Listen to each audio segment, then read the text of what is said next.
जी, आपका बहुत-बहुत स्वागत है। एक बार दर्शकों को अपना परिचय बताइए।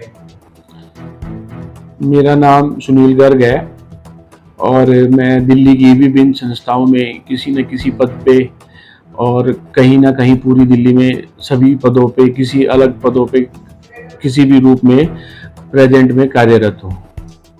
सुनील जी, बात करें जिस तरीके से हम यहाँ की बात करें अग्रवाल एकता मंच, ये संस्था कब से बनी आपकी और उसके आप प्रधान भी हैं, क्या कहना चाहेंगे? जो ये हमारी अग्रवाल एकता मंच जो संस्था है वो करीब-करीब अंदाज़ा 20 साल पुरानी संस्था है ये। ये जो संस्था है ये हमारे बुजुर्गों ने इस वट वृक्ष को लगाया था।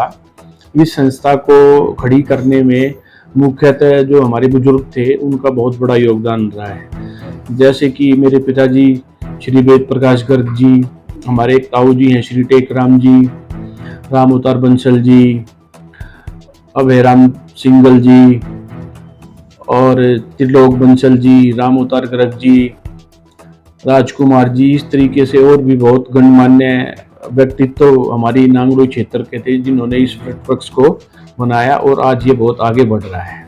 इसकी धर्मशाला की बात करें तो जिस तरीके से व्यवसायिक धर्मशाला बनी हुई है, क्या-क्या एक्टिविटियाँ होती हैं, क्या कहना चाहेंगे? हमारी इस धर्मशालाओं में मुख्यतः जो हमारा जो मोटिव है गरीब लोगों की सेवा करना, असमर्थ लोगों की सेवा करना हमारा उद्देश्य रहा है। जो हमारे बड़ों ने हमें बताया उसी प्रयास को हम अग्रसर करते हुए किसी की कोई शादी है, कोई गरीब कन्याओं का विवाह है, वो हम फ्री में करते हैं। अगर किसी भी अन्य व्यक्तित्व को, किसी भी समाज के लोगों को कोई शादी करनी है, कोई जन्मदिन है, उसके हम नॉमिनल चार्जेस हमने रखे हुए हैं। वो हम लोगों से एक बहुत ही नॉमिनल चार्जेस लेते हैं, तो वो अपना वो प्रोग्राम उसमें कर लेते हैं। जी जी, इसकी स्थापना कब हुई थी? किस तरीके से इसका मैनेजमेंट रखा गया? किस तरीके से इसमें एसी वगैरह भी कई 5 स्टार होटल गया लगती है आपकी ये नावली वाली? आपकी ये बात बिल्कुल ठीक है। आपकी बातों से मुझे ये महसूस हो रहा है कि आपने हमारी धर्मशाला के अंदर जाके आपने इसको ज़रूर देखा है। जी हाँ। अगर हम एसी की बात करते हैं तो ये हमारी जो धर्मशाला है होटल के समान ही है। पूरी धर्मशाला फुल्ली फर्निश्ड एसी है। बहुत अच्छे टाइल्स लगे हुए हैं, बहुत अच्छे पत्थर लगे हुए हैं। बाहर का कोई भी व्यक्ति तो इसमें अगर कोई प्रोग्राम करता है तो बहुत खुशी से वो प्रोग्राम करते हैं। और इसका संचालन जैसे कि करीब सभी संस्थाओं में होता है, 2 साल में 3 साल में सर्वसम्मति से या इलेक्शन के माध्यम से कार्यकारिणी चुनी जाती हैं।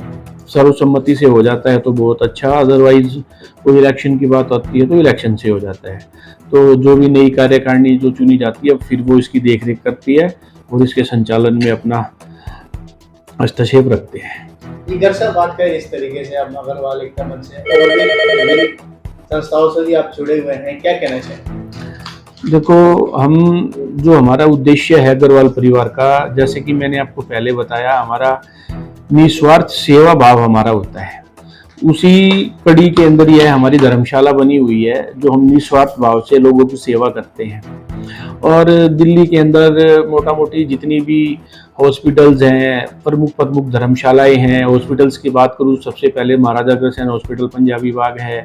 वहाँ की कार्यकारिणी में मैं सदस्य हूँ। रोहिणी में Maharaja Agrasen international hospital sector 22 में है, वहाँ भी मैं इनकी कार्यकारिणी में हूँ। पश्चिम बिहार में जोआलैडी में महाराजा अग्रसेन भवन है। रोहिणी में सेक्टर 3, 8, 7, 5 इनमें अलग अलग धर्मशालाएं बनी हुई है। हमारा नांगलोई क्षेत्र है। दिल्ली में प्रमुख जितनी भी संस्थाएं हैं, एक हमारा महाराजा अग्रसेन कोऑपरेटिव बैंक है जयदेव पार्क में, और इस प्रकार से अभी थोड़ा सा मुझे ध्यान नहीं है, और काफ़ी जैसे संस्थाएं हैं तो उनमें मैं किसी न किसी पद पे आज कार्यरत हूँ। तो जन कल्याण की बात करें जिस तरीके से समाज सेवा में सबसे आगे अग्रवाल समाज करता है, बिल्कुल। क्या कहना चाहिए? देखो, ये तो परंपरा रही है। हमारे महाराजा अग्रसेन जी ने, माँ कुलदेवी लक्ष्मी जी ने हमारे को सबको यही सिखाया है, गरीबों की सेवा करनी है। महाराजा अग्रसेन जी का नारा था 1 रुपया 1 ईंट। उस नारे को हम फॉलो करते हैं, उसको आगे लेके चलते हैं। सर्व अग्रवाल समाज पूरे भारत देश का सभी की सेवा करने में प्रेरित रहता है। उसी कड़ी को देखते हुए हमारे बुजुर्ग उन्होंने जो हमें सिखाया है, हमने यही सीखा है। कोई गरीब है उसकी मदद करनी है, कोई गरीब कन्या है उसकी शादी करवा देते हैं, कोई गरीब है कोई इलाज नहीं करवा पाता तो हमारे ये हॉस्पिटल्स बने हुए हैं, उनमें जितनी यथासंभव मदद हमसे हो सकती है हम करते हैं। मुख्यतः यही इसका निचोड़ यही है, अग्रवाल समाज गरीबों की, असहाय लोगों की मदद करने के लिए हमेशा आगे रहा है और मैं प्रभु से यही कामना करता रहूँगा कि आगे भी हमारा समाज इसी प्रकार लोगों की मदद करता रहे और आगे चढ़ता रहे, बढ़ता रहे। दरअसल बात करें इतने बिजी शेड्यूल में आप किस तरह समाज सेवा के लिए टाइम निकालते हैं, क्या कहना चाहें? इसमें तो मैं आपको एक ही बात कहना चाहूँगा, मेरे पिताजी श्री वेद प्रकाश गर्ग जी ने मेरे को सबसे पहले यही कहा था कि अगर आप किसी संस्था से जुड़ते हैं तो आप तभी जुड़ें अगर आपके पास समय हो। तो हम कई बार कोशिश करते हैं कि भाई हम कई संस्थाओं में समय का अभाव होने के कारण नहीं जुड़ पाते, लेकिन हमारे बुजुर्गों का, हमारे बड़ों का कई बार हमारे ऊपर प्रेशर होता है तो हम संस्था से जुड़ जाते हैं।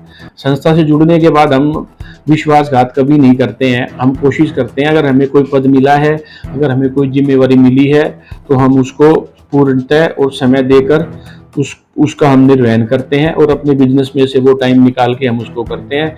वो हम करने में सक्षम इसलिए हो पाते हैं क्योंकि उसको भी हम अपने बिजनेस का ही एक प्रारूप मानते हैं जिसमें कि हम कमाई नहीं करते, लेकिन उसमें हम अपना समय देके अगर किसी की यथासंभव कोई मदद हो सके तो हम उसको करने का प्रयास करते हैं। यूथ की बात करें तो जिस तरीके से अग्रवाल समाज है तो यूथ को क्या मैसेज देना चाहिए?